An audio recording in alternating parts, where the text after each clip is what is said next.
안녕하세요, 뱃쌤입니다. 오늘은 83회 토픽 2 듣기 33번부터 36번까지 문제 같이 한번 보겠습니다.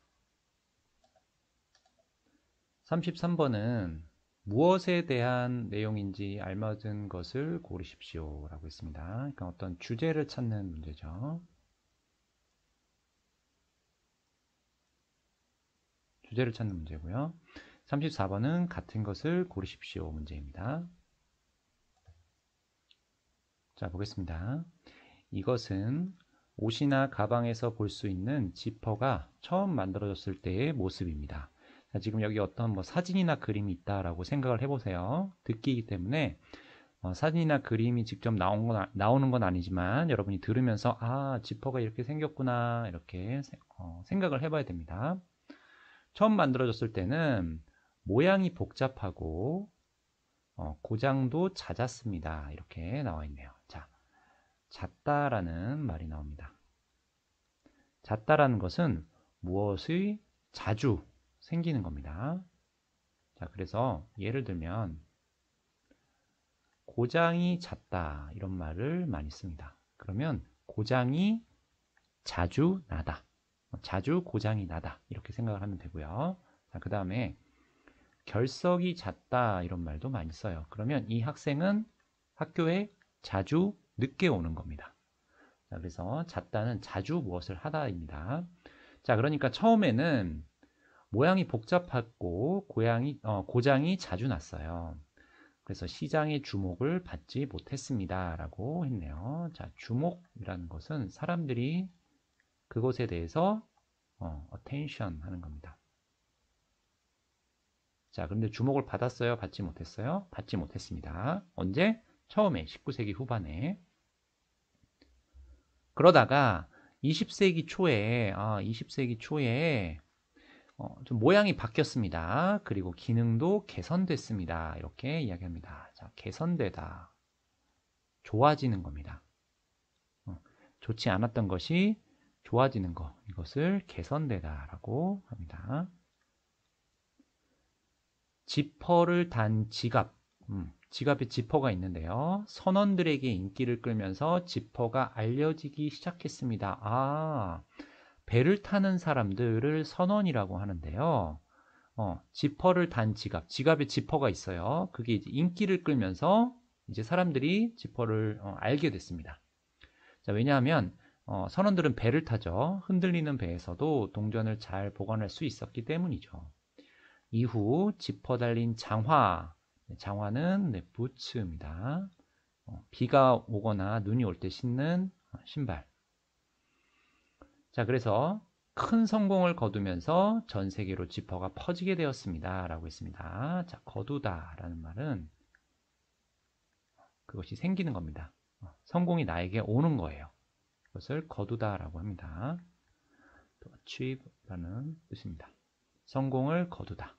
자, 그 다음에 퍼지다라는 것은 전 세계, in the world, 전 세계로 퍼집니다. 그러니까 많은 사람들이 이제 지퍼를 사용하게 되는 거죠. 자, 그럼 정리 한번 해보겠습니다. 처음에는 복잡했고 고장이 자주 나서 주목을 받지 못했습니다. 자, 그런데 20세기 초에는 선원들한테 먼저 인기를 끌면서 알려지기 시작했고 이제 깔끔한 디자인, 편리함 때문에 이제 전 세계 사람들이 이제 이 지퍼를 사용하게 됐다. 이렇게 이해하면 되겠습니다. 33번 보겠습니다. 무엇에 대한 내용입니까? 자, 이제 지퍼가 있었는데요. 자, 처음에는 주목을 받았어요? 못 받았어요? 주목을 못 받았습니다. 언제요? 19세기에. 자, 그런데 이제 20세기가 돼서 인기를 끌고 전 세계 사람들이 이제 지퍼를 사용하기 시작했다. 이렇게 됐죠? 자, 그러니까 지퍼가 널리 쓰이게 된 과정입니다. 그렇죠?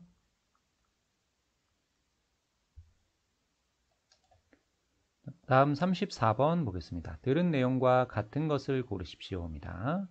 자, 20세기 초에 발명된 게 아니고 19세기에 발명됐고요. 선원들을 통해 알려지기 시작했다. 네. 지퍼를 단 지갑이 동전을 잘 보관할 수 있어서 인기를 끌었다. 이렇게 나와 있습니다. 자, 그래서 33번, 34번 문제 같이 한번 봤습니다. 다음 35번과 36번인데요. 35번 한번 읽어볼까요? 남자가 무엇을 하고 있는지 고르십시오입니다. 자, 그러면 여러분은 남자의 이야기를 잘 들어야 됩니다. 그렇죠? 그리고 36번은 들은 내용과 같은 것을 고르십시오입니다. 남자가 얘기합니다. 오늘은 인주극장이 시민과 연극인 곁으로 다시 돌아오게 된 뜻깊은 날입니다. 라고 했습니다. 자, 곁으로라는 것은 그 옆으로 입니다. 그러니까 시민들 옆으로 다시 돌아오게 된 뜻깊은 날입니다. 자, 이게 무슨 말입니까? 좀 잘 모르겠는데요. 뒤에 한번 더 읽어보겠습니다. 몇 년 전 인주극장의 폐관 소식을 듣고 우리 연극인들이 이곳을 지켜내지 못했구나 싶어 마음이 아팠습니다. 라고 했습니다. 자, 일단 처음에 남자가 마음이 아프다라고 했습니다. 왜요? 극장이 폐관됐어요. 라고 했습니다.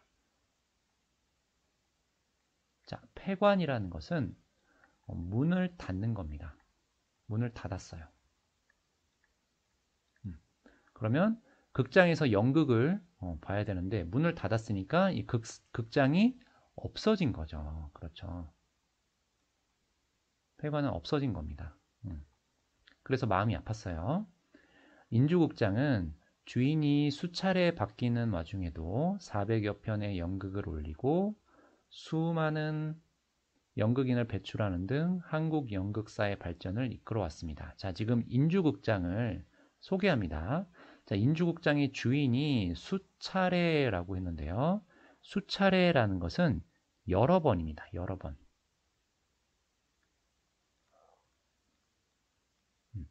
여러 번 주인이 바뀌었어요. Several times. 네. 하지만 연극은 계속 했었습니다. 자, 그 다음에 와중이라는 말이 있어요. 와중. 와중이라는 것은 어떤 시간을 이야기하는데요. 어떤 시간, 무엇을 하고 있는 그 시간을 이야기할 때 와중이라고 합니다. 자, 그러니까 어떤 사람이 바쁜 와중에 이렇게 얘기합니다. 바쁜 와중에. 그러면 바쁜 그 시간 중에 이런 뜻입니다. 자, 그러니까 주인이 계속 바뀌었지만, 주인이 계속 바뀌었지만 400여 편, 그러니까 연극을 한 400개 정도 계속을 했습니다. 자, 이번 재개관이라는 것은 문을 다시 여는 겁니다. 다시 문을 열다. 이거를 재개관이라고 합니다. 자, 아까 폐관됐어요. 문을 닫았습니다. 이 극장이 없어졌는데 지금 다시 문을 여는 겁니다. 자, 그 다음에 이제 뭐라고 했어요? 남자가 기쁘다라고 했어요. 자, 왜요? 연극인들이 자, 역사를 이어가자 하는데 공감했습니다. 라고 했어요. 왜요? 이 극장은 옛날부터 아주 오랫동안, 400여 편이면 아주 오랜 시간 동안 한 거죠. 그래서 이뤄낸 결과이기 때문입니다. 자, 여기 나왔습니다. 다시 문을 연, 이게 재개관입니다. 그렇죠. 다시 문을 연, 재개관한 이곳, 인주극장이 시민과 연극인의 소중한 보금자리가 되어주리라 생각합니다. 라고 했습니다. 자, 보금자리라는 것은 아주 편안한 장소를 생각을 하면 되겠습니다. 아주 편안한 장소. 그러니까 아주 소중한 어떤 장소를 인주극장 이렇게 생각합시다 라고 이야기하는 겁니다. 자, 이렇게 해서 35번, 36번 듣기 한번 봤는데요. 그럼 문제를 한번 보겠습니다. 35번 남자가 무엇을 하고 있는지 고르십시오입니다. 자, 지금 뭐예요? 극장이 폐관됐습니다. 이때는 뭐라고 했어요? 아까 마음이 아프다라고 했어요. 그렇죠? 자, 그런데 이 극장이 다시 문을 열었습니다. 그래서 기쁘다 라고 이야기하는 겁니다. 자, 그러면 마음이 아파요, 기뻐요 이렇게 말하는 것을 소감이라고 합니다. 소감이라는 것은 그 사람의 어떤 생각, 그 사람의 어떤 감정을 이야기하는 겁니다. 자, 그 다음에 이 사람이 앞으로 이 인주극장이 시민과 연극을 하는 사람들의 소중한 보금자리가 될 거라고 생각한다. 아까 이야기했죠. 그러니까 기대하는 겁니다. 그래서 남자는 지금 극장 재개관에 따른 소감과 기대를 밝히고 있다. 이렇게 찾으면 되겠습니다. 36번 들은 내용과 같은 것을 고르십시오입니다. 자, 이 극장은 작년에 문을 닫았다가 아니고요. 이 극장은 주인이 여러 번 바뀌었다라고 했습니다. 네, 맞아요. 자, 여러 번 아까 같은 말이 뭐라고 했어요? 수차례라고 했죠. 토픽에선 이렇게 바꿔서 쓸 수 있는 단어를 많이 알아야 됩니다. 자, 그래서 36번은 2번이 답이 되겠습니다. 오늘은 83의 토픽 2, 듣기 33번부터 36번까지 문제 같이 봤습니다. 다음 시간에 만나요. 안녕히 계세요.